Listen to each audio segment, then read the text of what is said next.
Ambuye tsegulani milomo yanga, ndipo ndidzatamanda dzina lanu. Ulemu ukhale kwa Atate ndi kwa Mwana ndi kwa Mzimu Woyera, monga panali poyamba, tsopano ndi masiku onse, ndi pa nthawi zosatha. Amen. Aleluya. Mulungu wakuwala, tsiku lomwe likuyamba litipatsa lonjezo latsopano la chikondi chanu. Kuyamba kwatsopano kulikonse ndi mphatso yanu, monga mame ofewa ochokera kumwambamwamba. Madalitso anu Atate salephera. Mwana wanu chakudya chathu cha masiku onse, Mzimu Woyera wa chikondi chanu, mwa Iye timatsogoleredwa masiku onse. Tisandutseni atumiki a mtendere wanu. Bweretsani mwatsopano mphamvu zathu. Chotsani mantha athu onse. Khalani nafe Ambuye m'tsiku lonse la lero, popeza ndi chimwemwe chokhachokha mukhala pafupi. Kwa Atate, Mwana ndi Mzimu Woyera kukhale madalitso. Mulungu yekha timapemphera. Tisonyezeni ulemerero wa kuwala kwanu, muimfa m'bandakucha wa tsiku langwiro. Ulemu ukhale kwa Atate ndi kwa Mwana ndi kwa Mzimu Woyera, monga panali poyamba, tsopano ndi masiku onse, ndi pa nthawi zosatha. Amen. Chilimbi 1. Utsani mphamvu yanu Ambuye, bwerani kudzatithandiza. Imvani inu busa wa Israeli, inu amene mumatsogolera anthu a Yosefe ngati gulu la nkhosa, inu amene mumakhala pa akerubi ngati pa mpando wanu wachifumu. Zioneseni kwa mafuko a Efereimu ndi Benjamini ndi Manase. Onetsani mphamvu zanu, ndipo mubwere kudzatipulumutsa.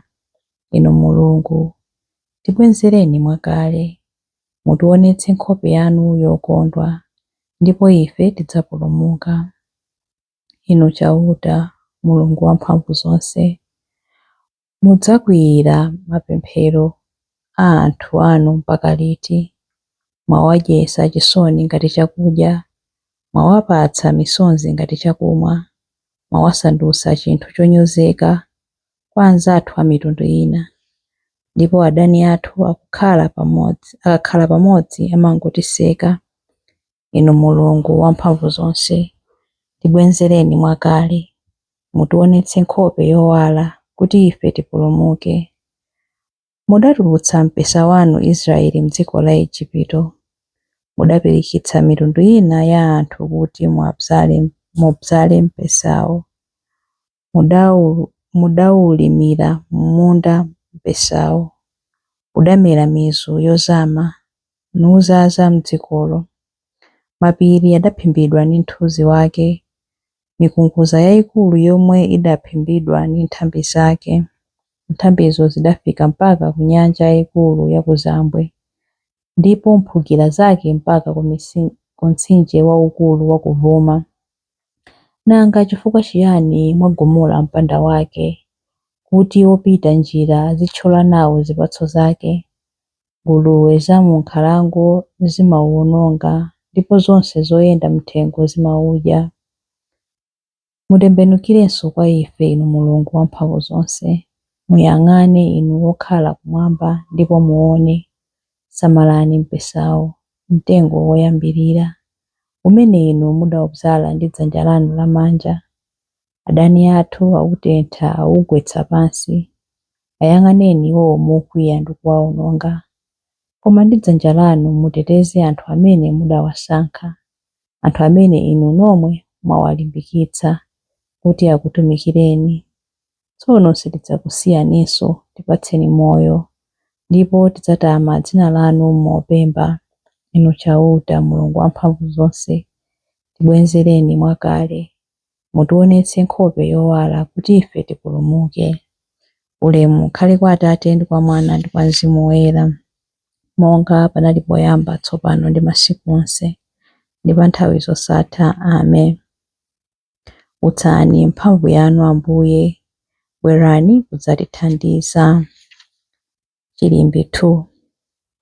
Ambuye adatichitira zodabwitsa, malire onse a dziko adziwe zimenezi.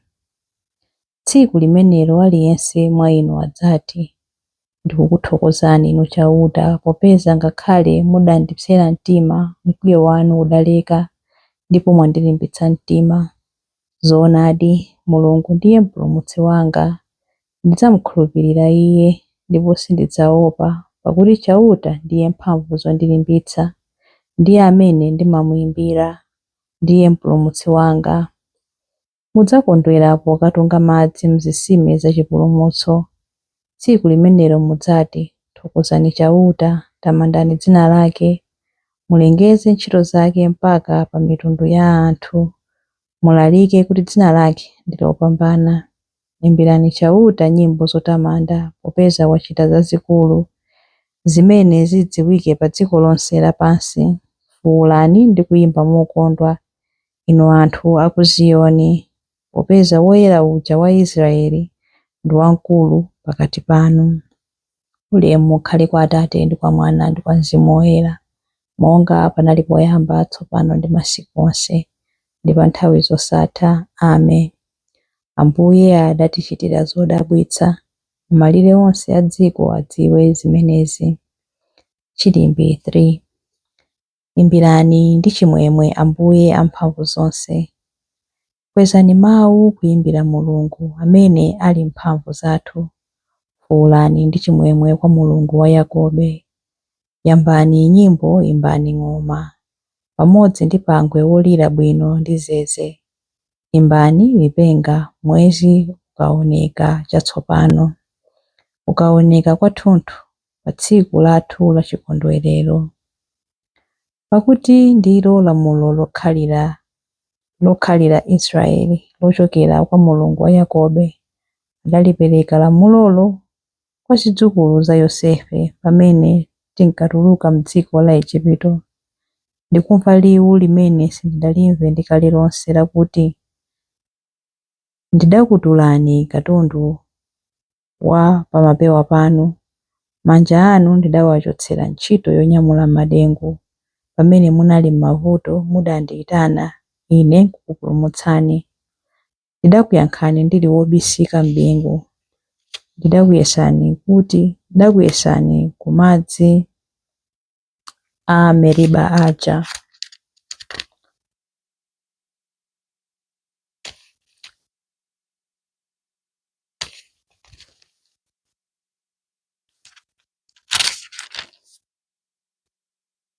Imvani inu anthu anga, ndikulangizeni inu Israeli, chonde mudakandimvera. Pasadzakhale mulungu wachilendo pakati panu, musadzapembedze mulungu wina ayi. Ine ndine chauta Mulungu wanu, amene ndidakutulutsani m'dziko la Igupto. Yasamani kukamwa, ine ndidzakudyetsani. Koma anthu anga sadamvere mawu anga, Aisraeli adandinyoza. Choncho ndidawasiya ndi mitima yawo yosamverayo, kuti atsate zimene ankafuna. Anthu anga akadandimvera, Aisraeli akadayenda m'njira zanga, bwenzi posachedwa nditagonjetsa adani awo, ndipo dzanja langa likadakantha amaliwongo awo. Anthu amene amadana ndi chauta anakakhwinyata pamaso pake, ndipo tsoka lawo likadakhala mpaka muyaya. Ndikadakudyetsani ndi ufa wosalala wa tirigu, ndipo ndikadakukhutitsani ndi uchi wa m'thanthwe. Ulemu ukhale kwa Atate ndi kwa Mwana ndi kwa Mzimu Woyera, monga panali poyamba, tsopano ndi masiku onse, ndi pa nthawi zosatha. Amen. Imbirani ndi chimwemwe Ambuye amphamvu zonse.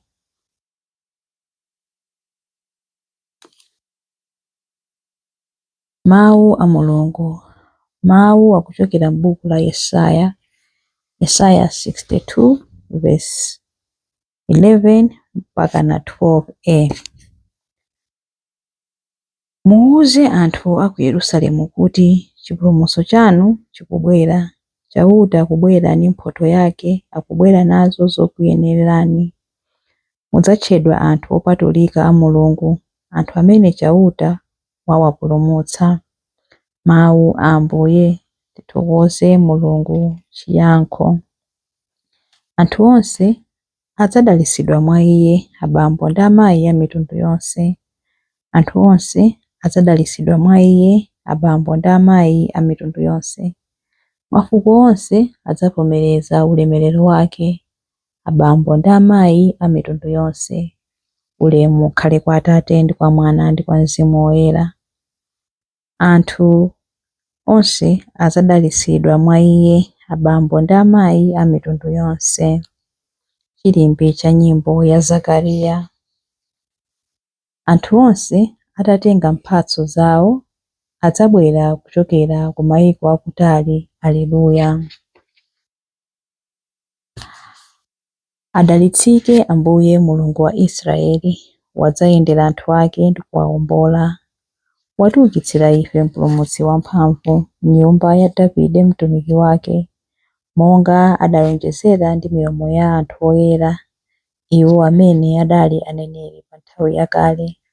Mpulumutsi amene adzatimasula ife kwa adani athu, kumanja onse amene amadana nafe.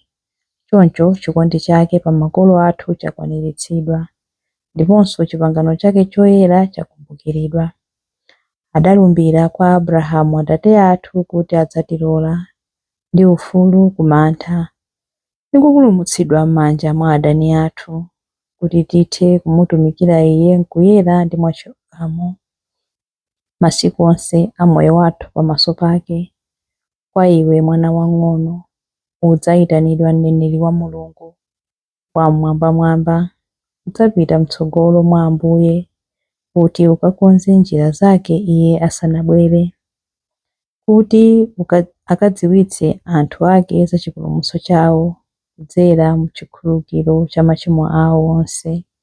Chikondi chokoma cha mtima wa Mulungu wathu, amene amatiyendera ngati m'bandakucha wakumwamba.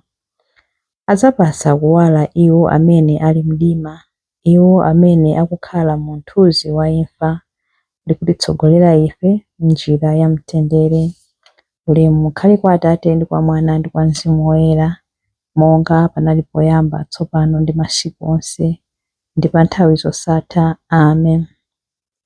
Anthu onse atatenga mphatso zawo adzabwera kuchokera ku mayiko akutali. Aleluya. Mapemphero. Tikusangalala chifukwa cha ntchito zodabwitsa za Ambuye,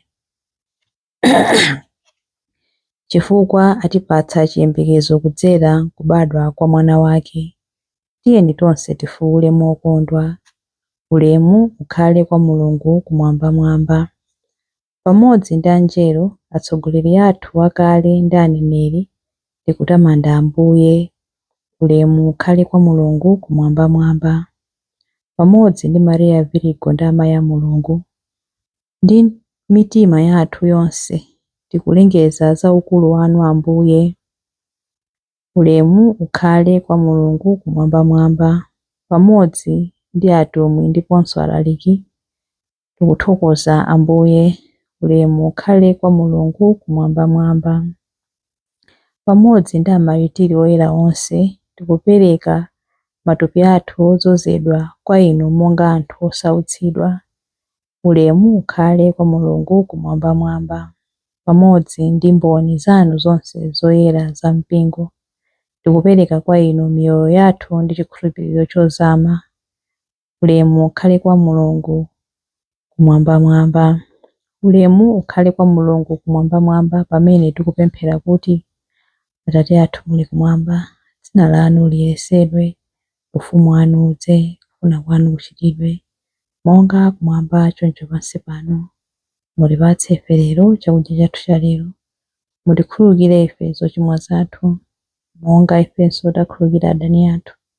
Musatisiye ife m'chinyengo, koma mutipulumutse ife kwa zoyipa. Amen. Pemphero. Mulungu Atate athu, kudzera mwa Khristu mwana wanu, chiyembekezo cha moyo wosatha chafika pa dziko lathu. Tipatseni ife kuwala kwa chikhulupiriro kuti nthawi zonse tizivomereza kuti ndiye momboli wathu.